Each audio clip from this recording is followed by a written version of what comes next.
The honourable member for McMahon. Thank you so much, Madam Speaker, for the call.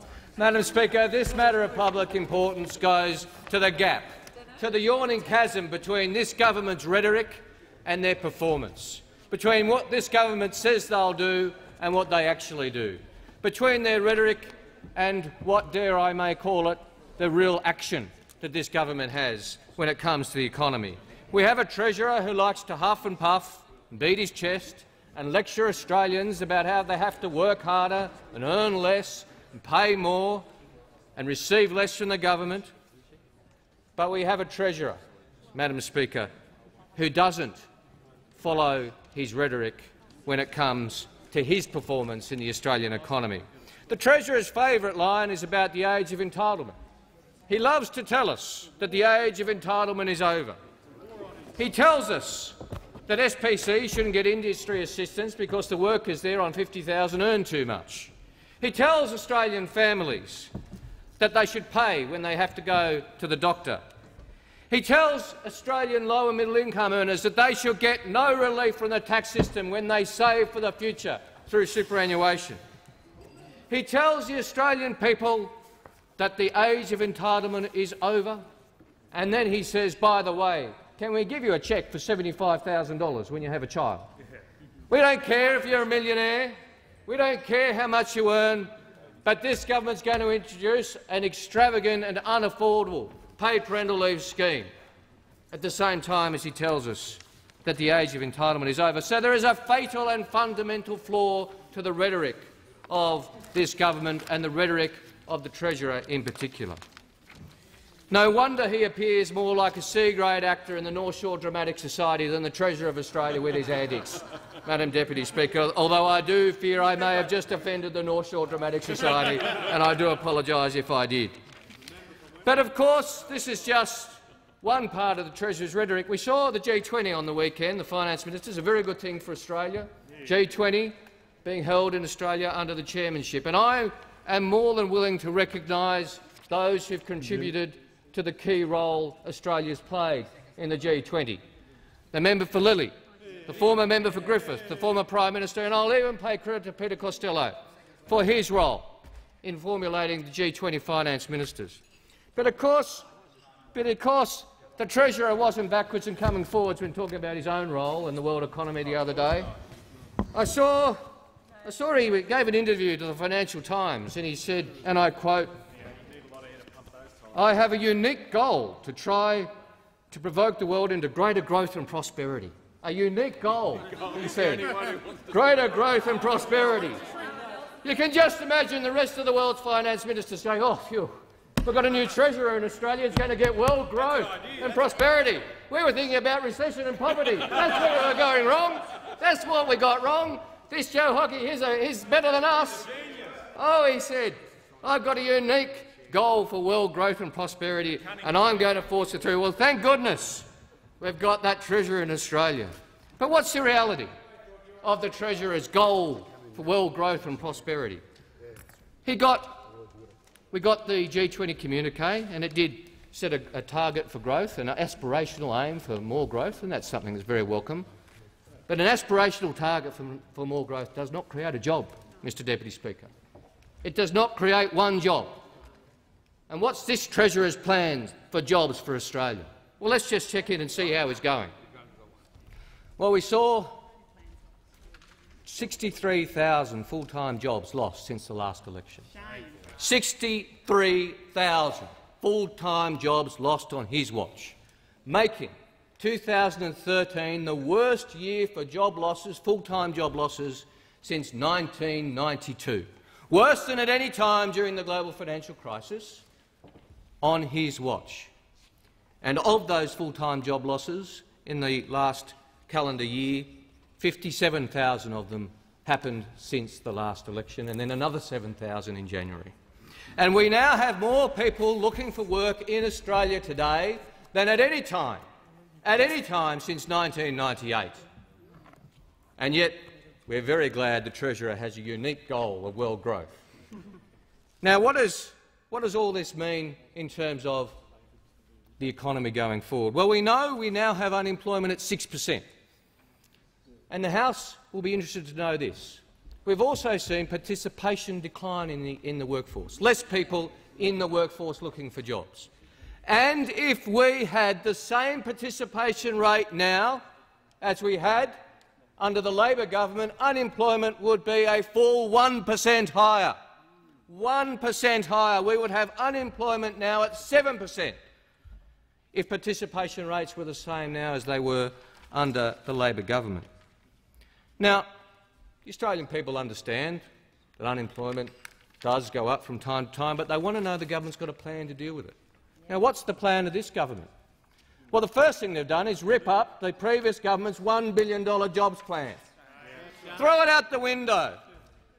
That plan, which involved innovation precincts and a $500 million contribution to innovation and research and development in Australia, gone. That plan is more needed today even than it was when it was introduced by the previous government almost exactly a year ago. It is needed now more than ever before, and this government throws it out. This government talks about how it's all right, these people will get other jobs, high-tech jobs, innovating jobs, well-paying jobs. But by the way, we're going to rip up the innovation plan. We're going to rip up the innovation plan. The Prime Minister told the Holden workers, don't worry, you can go and work at the uranium mine. Never mind it doesn't exist. Never mind that it's not going to start. They're going to get a job at the uranium mine, the Prime Minister told them, and then he told them, don't worry, you'll get high-paying, innovating jobs. But they ripped up the jobs plan, which was exactly designed to create those jobs. Now, we hear a lot from the government about taxes and how we need to reduce taxes. We need to spur growth, the Treasurer tells us. Well, if that's the reality, if that's the case, the Treasurer might want to explain why he is introducing a $3.2 billion tax hike on Australia's small businesses. $3.2 billion over the forward estimates because this government is ripping up the previous government's instant asset write-off and loss carry-back measures, ripping them up, taxing small businesses more. And it's not just small businesses, Mr Deputy Speaker, it's also big businesses, because this government is introducing a $3.7 billion a year levy on business to fund that extravagant and unfair paid parental leave scheme that their Prime Minister is so proud of. So don't lecture us about taxes when you are increasing small business tax and increasing tax on business generally. And while we're on tax, we also saw the G20 communique talk about the need to reduce tax minimisation and base erosion, a very important initiative for which I congratulate the G20. A long time in the making. A long time in the making, and both the member for Lilly and I were very clear in our views at the G20 finance ministers' meetings successively and the meeting that I attended in Moscow that this was the most important initiative for the G20, and I'm glad the current government kept it up. I'm very glad, and I congratulate the Treasurer for doing it. I just wish his reality would match the rhetoric. I just wish that one of his first actions in government would not have been to wind back the reforms of the previous government to reduce tax minimisation at a cost of $700 million, at a cost to the Australian taxpayer to benefit those multinationals that think it's okay to shift tax between their jurisdictions and minimise the tax they pay in Australia. So if the Treasurer is going to get his chest-beating mode on, he could actually do something about it. All he would need to do, Mr Deputy Speaker, is not come up with his own idea, not come up with a new initiative, simply implement the previous government's plans. That's all he'd need to do. It's not that hard, Mr Deputy Speaker. It's not that hard to just implement a good policy. And then we have infrastructure. The previous government thought infrastructure was important, and this government say they think infrastructure is important. And we see infrastructure again figuring in the communique, and the Treasurer says he's pro-infrastructure. And yet we see, and the Assistant Junior Minister for Infrastructure says here, and good on him. Well, maybe he might want to fund the Cross River Rail in Brisbane.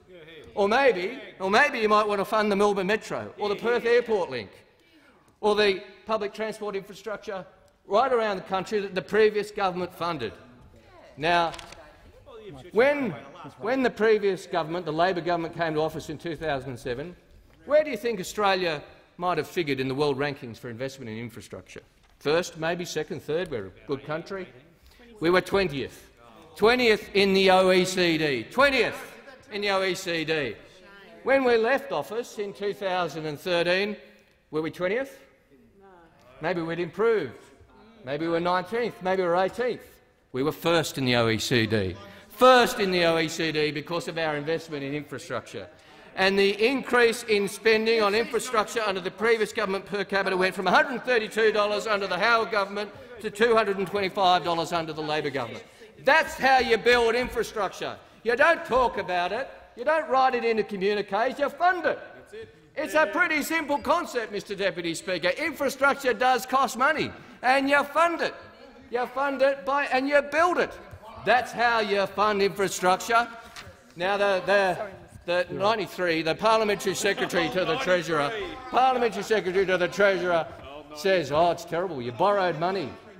You borrowed money to fund infrastructure." The Treasurer's talking about bonds to fund infrastructure. That wouldn't be borrowed money at all, would it? Bonds, that wouldn't be borrowed money. When you issue bonds to fund infrastructure, no wonder you're so influential on the Gold Coast. No wonder. They've figured you out, haven't they? They figured you out a long time ago. That's why you came 93rd. Mr Deputy Speaker, you'll be a minister one day. When Wyatt Roy's Prime Minister, you'll get there. Don't worry about it. Now, Mr Deputy Speaker, this is a serious issue because this government is strong on rhetoric, strong on acting, strong on lecturing middle and low-income earners about how they've got it so good and they need to pay more. But when it comes to delivering the goods, this is a government that just doesn't have it.